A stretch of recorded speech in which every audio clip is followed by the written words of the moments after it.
بسم الله الرحمن الرحيم. அஸ்ஸலாமு அலைக்கும் வரஹ்மத்துல்லாஹி வபரகாத்துஹு. கண்ணியத்திற்குரிய அல்லாஹ்வின் நல்லடியார்களே, அனுதினமும் சலாம் ஃபைஸ் மீடியா என்கின்ற இந்த தளத்திலே உங்கள் அனைவரையும் சந்திப்பதில் மிகுந்த மகிழ்ச்சி அடைகிறேன். ரமலான் பிறை 5ஆம் நாளிலே நாம் இருந்து கொண்டிருக்கிறோம். இன்றைய தினத்தினுடைய இறை வசனம் என்னவென்றால், அல்லாஹ் ரப்பல் இஸ்ஸத் தனது அருள்மறையாம் திருமறையிலே 6வது அத்தியாயம் 2வது வசனத்திலே குறிப்பிடுகிறான், வதஆவனு அலல் பிர்ரி வத்தக்வா வலா தஆவனு அலல் இஸ்மி வல் உத்வான் வத்தகுல்லாஹ் இன்னல்லாஹ ஷதீதுல் இகாப். அல்லாஹ் சொல்கிறான், வதஆவனு அலல் பிர்ரி வத்தக்வா, நீங்கள் நன்மையான விஷயங்களிலும் அல்லாஹ்வை பயப்படக்கூடிய விஷயங்களிலும் ஒருவருக்கொரு உதவி செய்து கொள்ளுங்கள். வலா தஆவனு அலல் இஸ்மி வல் உத்வான், பாவமான காரியங்களிலும் அநியாயமான காரியங்களிலும் ஒருவருக்கொரு உங்களுக்குள் உதவி செய்து கொள்ள வேண்டாம். வத்தகுல்லாஹ், அல்லாஹ்வை நீங்கள் பயந்து கொள்ளுங்கள் என்பதாக அல்லாஹ் ரப்பல் இஸ்ஸத் குறிப்பிடுகிறார். நாம் வாழுகிற இந்த வாழ்க்கையிலே கண்ணியமான அல்லாஹ்வின் அடியார்களே, இந்த வசனங்களின் மூலம் நாம் வாழக்கூடிய இந்த வாழ்க்கையிலே ஒருவருக்கொரு உதவி செய்து கொள்ளும்படி, அந்த உதவியினால் ஏற்படக்கூடிய பலன்கள் எவ்வளவு அல்லாஹ் அதை ஆர்வமூட்டி அதனுடைய நன்மைகளை அல்லாஹ் ரப்பல் இஸ்ஸத் குறிப்பிடுகிறான். நம்முடைய வாழ்க்கையிலே சமூகம், நம்முடைய குடும்ப வாழ்க்கை, நம்முடைய வியாபார தொழில்முறை வாழ்க்கை, இப்படியாக அனைத்து வாழ்க்கையிலும் உதவி புரியக்கூடியவர்களாக நாம் இருப்போமே ஆனால் இன்ஷா அல்லாஹ் அல்லாஹ் நம்முடைய வாழ்க்கையை இந்த உலகத்திலும் மேன்மையானதாக ஆக்கி வைப்பான். மறுமையிலும் அல்லாஹ்விடத்திலும் மேன்மையானதாக இருக்கும். மன நிம்மதியான வாழ்க்கையாக இருக்கும். அதற்காகத்தான் அல்லாமா மாவர்தி ரஹ்மத்துல்லாஹி அலைஹி அவர்கள் ஒருவர் இன்னொருவருக்கு உதவி செய்யக்கூடிய விஷயத்தை பற்றி 4 நபர்களாக பிரித்தார்கள்.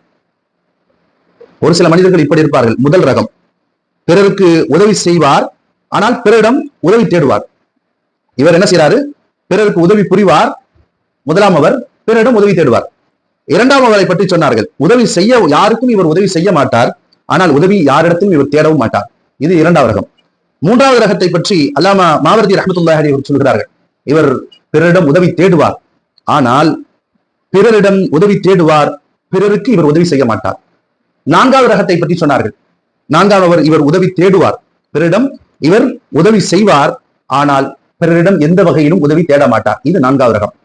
இந்த 4 ரகத்திலேயும் சொல்லிவிட்டு சொன்னார்கள், மூன்றாவது ரகத்தினர்களை இஸ்லாம் வன்மையாக கண்டிக்கிறது.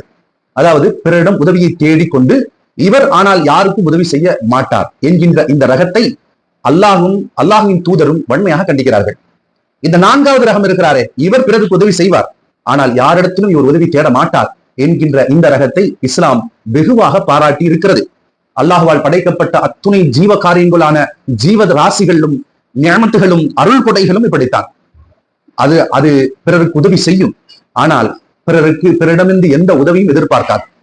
இந்த 3வது ரகத்தினர் இருக்கிறார்களே, பிறரிடம் உதவி தேடுவார்கள், ஆனால் எந்த வகையிலும் உதவியை செய்ய மாட்டார்கள்.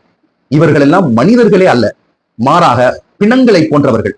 ஆம், பிணத்திற்குத்தான் அதனிடமிருந்து உதவிகள் எதுவும் வெளிப்படாது, ஆனால் பிறருடைய உதவி அதற்கு எப்பவுமே தேவைப்படும். அதனால்தான் பிணத்திற்கு உதாரணமாக யார் ஒருவர் பிறருக்கு உதவி செய்யாமல் பிறரிடமிருந்து உதவியை தேடக்கூடிய நபராக இருக்கிறாரோ அவர் மனித வர்க்கமே கிடையாது, பிணத்தின் ஜாதி என்று குறிப்பிட்டார்கள். ஆனால் அல்லாஹ்வால் படைக்கப்பட்ட இந்த உலக ஜீவராசிகள் அத்தனையும் பிறருக்கு உதவி செய்யும், ஆனால் பிறரிடமிருந்து உதவியை தேடாது. ஆம், உங்களுக்கு எப்படி சந்தேகமாக இருக்கிறதா? இதோ பாருங்கள், அல்லாஹ் தாலா இந்த உலகத்தில் படைக்கப்பட்ட அத்துணை சிருஷ்டிகளும் இப்படித்தான் இருக்கிறது. தனக்கு ஏற்பட்ட காயங்களை கூட பாரமாக கருதாமல் தன் எஜமானனை தன் மேல் சுமந்து செல்கிறது குதிரை. நாம் போடுகிற ஒரு சில ரொட்டி துண்டுகளை சாப்பிட்டு விட்டு காலம் முழுக்க நமக்கு நன்றி காட்டுகிறது நாய். நாம் சிறுநீரே நமக்கு கொடுத்தாலும், சிறுநீரே அந்த பூமிக்கு கொடுத்தாலும் அதை உறிஞ்சி கொண்டு இளநீராக நமக்கு கொடுக்கிறது தென்னை. இந்த உலகத்திலே கடலில் இருக்கக்கூடிய உப்பு தண்ணீரை எடுத்துக்கொண்டு, உப்பு தண்ணீர்களை எடுத்துக்கொண்டு அந்த உப்பு தண்ணீரை மழையாக குடிக்கக்கூடிய நீராக சுத்திரகப்படுத்தி தருகிறது மேகம். இது மட்டுமல்ல, குதிரை, நாய், மரம், தென்னை மரம் தன்மேல் எரியப்பட்ட கல்லுக்கு பகரமாக பழங்களை தந்து மகிழ்கிறது மாமரம். இதுபோல இறைவனால் படைக்கப்பட்ட அத்துணை ஜீவராசிகளும் அவைகள் உதவி செய்யும், ஆனால் யாரிடமிருந்தும் அவைகள் உதவிகளை பெறாது. இதை அல்லாமா மாவர்தி ரஹ்மத்துல்லாஹி அலைஹி அவர்கள் குறிப்பிடுகிறார்கள். இப்படியாகத்தான் ஒரு மனிதன் இருக்க வேண்டும், இவன்தான் பாராட்டுக்குரியவன் என்று இஸ்லாம் நமக்கு வழிகாட்டுகிறது. இவ்வாறெல்லாம் இப்படியெல்லாம் உதவி செய்ய வேண்டும் என்று நமக்கு இஸ்லாம் இவைகள் மூலம், அல்லாஹ்வினுடைய ஜீவராசிகள் மூலம் நமக்கு கற்றுத்தருகிறது.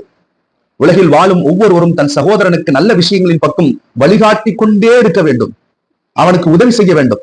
அவனுக்கு ஆபத்து ஏற்படும் விஷயங்களில் எச்சரிக்க வேண்டும். அதிலிருந்து அவனை காப்பாற்ற முயல வேண்டும். இதுதான் சிறந்த பண்பு என்று மார்க்கம் நமக்கு அறிவுறுத்துகிறது. லா யுமினு அஹதுக்கும் ஹத்தா லா யுமினு அஹதுக்கும் ஹத்தா, எந்த முஃமினும் உண்மையான முஃமின் ஆக மாட்டான் எதுவரை என்றால் தனக்கு விரும்பியதை தன் சகோதரனுக்கு விரும்புகிறவரை, தான் விரும்பியதை தன் சகோதரனுக்கு விரும்புகிறவரை, யுஹிப்புல் அஹீஹி மா யுஹிப்பு லினஃப்ஸிஹி என்று புகாரியில முஸ்லிம்ல சொல்லக்கூடிய ஹதீஸ், அல்லாஹ்வின் தூதர் ஸல்லல்லாஹு அலைஹி வஸல்லம் அவர்கள் சொல்லக்கூடிய ஹதீஸ் வருகிறது. மற்றொரு ஹதீஸ்ல என்ன தெரியுமா வருகிறது? ஒரு முஃமின் இன்னொரு முஃமினுக்கு கட்டிடத்தை போன்றவன். அதில் ஒரு பகுதி இன்னொரு பகுதியை பலப்படுத்தும், உறுதிப்படுத்தும். உதவிகள் மூலம் நம் சகோதரனை உறுதிப்படுத்துவோம், நம் சொந்தங்களை உறுதிப்படுத்துவோம். உதவிகள் மூலம் பிறரிடமிருந்து பிரதி உபகாரத்தை எதிர்பார்க்காமல் நாம் அதை செவ்வன செய்யப்படும் போது அல்லாஹ்விடமிருந்து நமக்கு உதவி கிடைக்கிறது. ஒருவருக்கு ஒருவர் அன்பும் இரக்கமும் கொள்வதில் ஒரு முஃமின் உடலை போன்றவர். உடலில் ஒரு பகுதி வலிக்குமானால், ஒரு பகுதியில் இருந்து இரத்த கசியுமானால், உடலில் ஒரு பகுதி காயம் ஏற்படுமானால் மற்றொரு பகுதியான கண்கள் அழுவும். அதுபோல மற்றொரு பகுதிகள் அனைத்தும் சேர்ந்து அவைகளுக்கு உதவி செய்யும். இப்படியாகத்தான் ஒரு இஸ்லாமிய சமூகம் இருக்க வேண்டும் என்பதாக அல்லாஹ்வின் தூதர் பெருமானார் ஸல்லல்லாஹு அலைஹி வஸல்லம் அவர்கள் சஹாபா பெருமக்களை கட்டமைத்தார்கள்.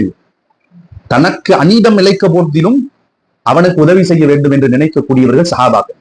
தன்னை காயப்படுத்திய போதிலும் தன் சார்ந்த சகோதரனுக்கு எந்த தீங்கும் ஏற்பட்டு விடக் கூடாது என்று நினைப்பவர்கள் சஹாபாக்கள். இன்றைய காலகட்டத்தில் ஒரு ஆள்கிட்ட போய் உதவி கேட்கணும்னாலே நமக்கு அவ்வளவு கஷ்டமா இருக்கு. மீன்ஸ் என்ன? அவங்கள்ட்ட உதவி கேட்டா அவங்க செய்வாங்களா மாட்டாங்களா? நம்ம இடத்துல முகத்தை காட்டிடுவாங்களோ, நமக்கு ஏதாவது சங்கடம் ஏற்படுத்திடுவாங்களோ, இப்படியான ஒரு நிலை ஏற்படுது. ஆனா அதுக்கு மூல காரணம் யாரு அப்படின்னா, நாம முதல்ல உதவி செய்யக்கூடியவர்களாக இருக்க வேண்டும். நாம் முதலில் உதவி செய்யக்கூடியவர்களாக இருக்கணும். அப்பதான் பிறரிடத்துல நம்ம உதவி கேட்கக்கூடிய சமயத்துல தைரியமா கேட்க முடியும். ஒரு ஆள்கிட்ட வந்து ரொம்ப நாள் கழிச்சு போன் வருதுன்னா, இவன் என்ன நோக்கத்துக்காக போன் அடிக்கிறான், எந்த விஷயத்துக்காக போன் அடிக்கிறானே தெரியலையே அப்படின்னு நினைச்சுக்கிட்டு தான் போனை அட்டன் பண்ணுவோம். அப்ப இப்படியாக ஒரு முஃமின் இருக்க மாட்டான். இப்படியான செயல்பாடுகள் முஃமின் இருக்க மாட்டான். அண்டை வீட்டார் பசித்திருக்கும் நிலையில் நீ வயிறு உடைக்க உண்பது உகந்ததல்ல என்று போதிக்கப்படக்கூடிய மார்க்கத்திலே நாம் இருக்கிறோம். சால்னா வைக்கிறோம் அப்படின்னா அந்த சால்னால சிறிதளவு தண்ணீரை அதிகமாக ஊற்றி அது ஏழைகளுக்கு கொடுக்க வேண்டும் என்று பணிக்கப்படக்கூடிய மார்க்கத்தில் இருக்கிறோம். ஒரே ஒரு ஒட்டகத்தினுடைய தலையை தனக்கு தேவை இருக்கிறது, தான் தேவை முடிந்து விட்டது, இதோ அருகாமையில் இருக்கிறார், அவருக்கு கொடுங்கன்னு சொல்லி சுத்தி அந்த தெருவே சுத்தி தான் கொடுத்தவரிடத்திலே வந்த நிகழ்ச்சிகரமான நிகழ்வுகள் எல்லாம் இஸ்லாமிய சஹாபாக்கள் பெருமக்களிடத்திலே தான் நடந்திருக்கும். ஏன்னா அவ்வளவு சஹாபாக்கள் உபகாரம் செய்தார்கள் பிறருக்கு. இதை இஸ்லாம் அல்லாஹ்வின் தூதர் ஸல்லல்லாஹு அலைஹி வஸல்லம் வாழ்க்கையின் மூலியமாக வாழ்ந்து காட்டினார்கள். என் சமூகத்தில் நல்ல தீய அமல்கள் எனக்கு காட்டப்பட்டது. பாதையில் கிடக்கும் நோய்வினை தரும் பொருட்களை அகற்றுவது அவர்களின் நல் அமல்களில் பொருந்தது. ஒரு சின்ன விஷயத்தை உதவியா செஞ்சாலே சதக்கான்னு சொல்லக்கூடிய மார்க்கம் நம்முடைய மார்க்கம். சஹாபாக்கள் அப்படித்தான் இருந்திருக்காங்க. ஆனால் இன்றைய காலகட்டத்திலே உதவி என்பது அது பணத்துக்காக ஆக்கப்படுகிறது. உதவி என்பது அது பாரமாக கருதப்படுகிறது. உதவி என்பது அது மிகப்பெரிய உபத்திரமாக கருதப்படுகிறது. உதவி செய்பவர்களையே பல்லை பிடுங்கி பார்க்கக்கூடிய நபர்கள் எல்லாம் நம் சமூகத்திலே நமக்கு சுற்றி இருக்கிறார்கள் என்ற படிப்பனையை கொடுத்து தரக்கூடியதாக இருக்கிறது. உதவியை உதவியாக பார்க்காமல் அதை யூஸ் செய்து கொள்ளக்கூடிய, அதை கொண்டு பயனடைந்து கொண்டு அதை வெட்டிவிடக்கூடிய நபர்கள் நம் சமூகத்திலே முஃமின்களுடைய நம்முடைய சகோதரத்துவத்திலே உருவாகிவிட்டார்கள். அது ஒழிக்கப்பட வேண்டும். அப்படியான காரியங்கள் செய்யப்படக்கூடாது என்பதை இஸ்லாம் எல்லா சந்தர்ப்பங்களிலும் நமக்கு எடுத்துரைக்கிறது. அபூஜஹல்கிட்ட எனக்கு அநீதி இழைக்கப்பட்டுருச்சு, என்னுடைய ஒட்டகத்தை அபூஜஹல் புடுங்கி வச்சுக்கிட்டான். அபூஜஹல் எவ்வளவு பெரிய கொடியவன், எவ்வளவு பெரிய திமிரு பிடித்தவன். அந்த அபூஜஹல்கிட்ட யாருமே போய் நிக்க முடியாது. எனக்கு யாராவது என்னுடைய ஒட்டகத்தை மீட்டு தரக்கூடிய, அநீதத்தை மீட்டு தரக்கூடிய ஆள் யாரும் இல்லையான்னு ஒரு தெருவுல நின்று கத்துறார் ஒரு நபர். இந்த இடத்துல நபி ஸல்லல்லாஹு அலைஹி வஸல்லம் அவர்கள் சென்று நான் மீட்டு தருகிறேன் என்று வாசலிலே சென்று அபூஜஹல்கிட்ட போய் நின்று அந்த ஒட்டகத்தை மீட்டு கொடுத்தார்கள் என்பது வரலாறு. இன்னைக்கு ஒரு ரோட்ல ஒருத்த விபத்துல கிடக்கிறான், குலையுரிமாய் கிடக்கிறான் அப்படின்னா செல்ஃபி எடுப்பதற்கும் வீடியோ எடுப்பதற்கும் ஆட்கள் அதிகமாகிவிட்டார்கள். ஆனால் உதவி செய்வதற்கு ஆள் இல்லை. ஏன்னா நாளைக்கு அதனால் எனக்கு ஏதேனும் பாதகம் ஏற்பட்டு விட்டால் இப்படியான ஒரு செயல்பாடு ஒரு இஸ்லாமிய இடத்தில் இருக்காது. ஒரு இஸ்லாமியன் அவன் கண் முன்னே எதிராகவே ஒரு விபத்து நடந்து விட்டால், ஒரு இழப்பு ஏற்பட்டு விட்டால் மதம், ஜாதி, கோட்பாடு, சமுதாயம் இவை அத்தனையும் பார்க்காமல் இறங்கி வேலை செய்யக்கூடியவனாக இருப்பார். எத்தனை இடங்கள்ல நம்ம பார்க்கிறோம், சுனாமி, பேரிழப்புகள், வெள்ளங்கள், கஜா புயல் போன்ற சமயங்களில் எல்லாம் நம்ம பார்க்கிறது இல்லையா? அது போலதான் ஒரு இஸ்லாமியன் கட்டமைக்கப்பட்டிருக்கிறான். ஒரு இஸ்லாமியனுடைய காரியம் அப்படியாகத்தான் இருக்கும். இப்படித்தான் ஒரு இஸ்லாமியன் இருக்க வேண்டும் என்று இஸ்லாம் நமக்கு கோட்பாடோடு வாழ்க்கை நெறிமுறைகளை கற்றுத்தந்திருக்கிறது. ஆக கண்ணியமான அல்லாஹ்வின் நல்லடியார்களே, அல்லாஹ்வினுடைய தூதர் பெருமானார் ஸல்லல்லாஹு அலைஹி வஸல்லம் அவர்களும் உதவி செய்வதால் ஒரு காலம் உங்களுக்கு அல்லாஹ்விடமிருந்து உதவிகள் கிடைக்கும், ஒரு காலம் நீங்கள் நிர்கதியாக ஆக்கப்பட மாட்டீர்கள். எப்படி தர்மம் செய்வதால் உங்களுடைய செல்வம் அழியாது என்று வாக்குறுதியை அல்லாஹ் தந்தானோ, அதுபோல உதவிகள் நீங்கள் அல்லாஹ்வால் படைக்கப்பட்ட மக்களுக்கு, ஜீவராசிகளுக்கு உதவி செய்யும் போது அல்லாஹ்விடமிருந்து உதவி வரும் என்பதாகவே அல்லாஹ் சொல்லியிருக்கிறார். அல்லாஹ் ரப்பல் இஸ்ஸத் நம் அனைவரையும் இந்த ரமலான் மாதத்திலே பிறருக்கு உதவி செய்யக்கூடியவர்களாக, பிறரை போற்றி நடக்கக்கூடியவர்களாக, பிறருக்கு மரியாதை செலுத்தக்கூடியவர்களாக, பிறருடைய அன்பையும் உதவியையும் பெற்றுக்கொண்டு அதை அவர்களுக்கு சரியான முறையிலே திரும்ப கொடுக்கக்கூடியவர்களாக, எந்த விதமான பிரதி உபகாரங்களையும் எதிர்பார்க்காமல் உதவிகளை செய்யக்கூடிய மேன் மக்களாக வல்ல ரப்பல் இஸ்ஸத் நம் அனைவரையும் ஆக்கி அருள்பாவிப்பானாக. வ ஆகிரு தஅவானா அனில் ஹம்துலில்லாஹி ரப்பில் ஆலமீன். அஸ்ஸலாமு அலைக்கும் வ ரஹ்மத்துல்லாஹி வ பரகாத்துஹு.